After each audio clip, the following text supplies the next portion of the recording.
Iminyaka ndigxile kuzinzo nenzuzo.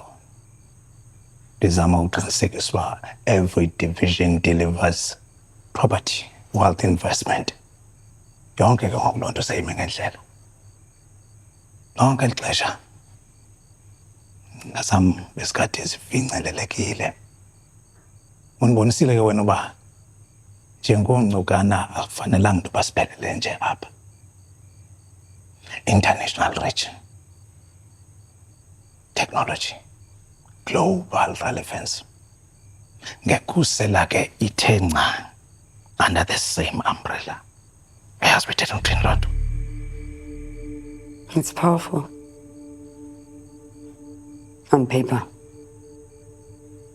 Kodwa base ngazama uyi-execute yonke lento umhlaba ngangahambi ngehloko sicinga izohamba ngalo.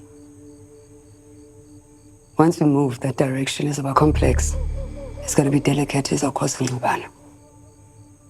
Mntana ungakwazi ukusijongela phansi. Wena zonke ideas usanazo uyakwazi ukuziphumeza.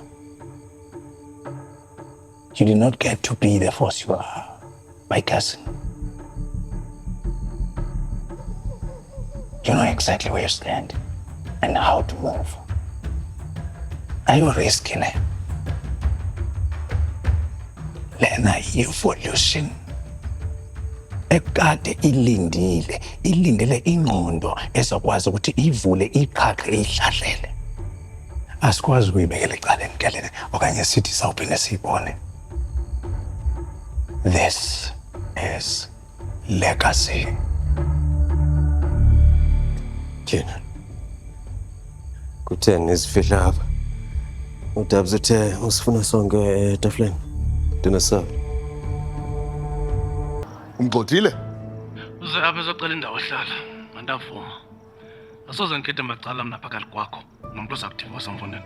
Uyenza njani enjalo mkhuluwa man uyazi bangela ixesha ku late ngoku ngakho safe esitratweni nje na. Ubungenomsisa ngokwakho apha endlini. Hlathi, uthumeka ngumfazi omdala.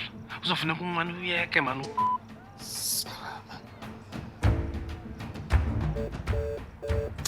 Yena uniblockile lo mfazi nje. Manje uthini le nto yakhe kanye. Yini? Wamgwevu. Yebo nsithi ndiyokhangela ndixele. Alright? Hallo Mark.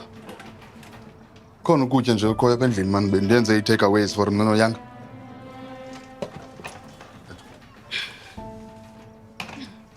Tuma.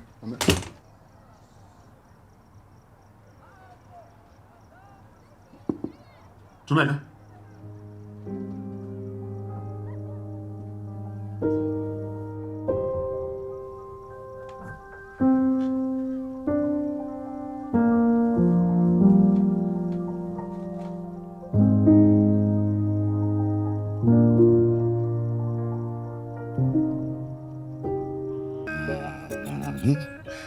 Sawubona sithando sami.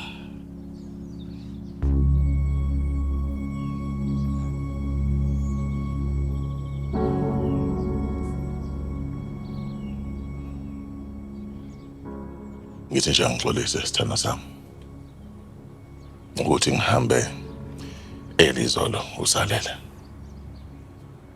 Nanokuthi ke ngibuye ngempatha.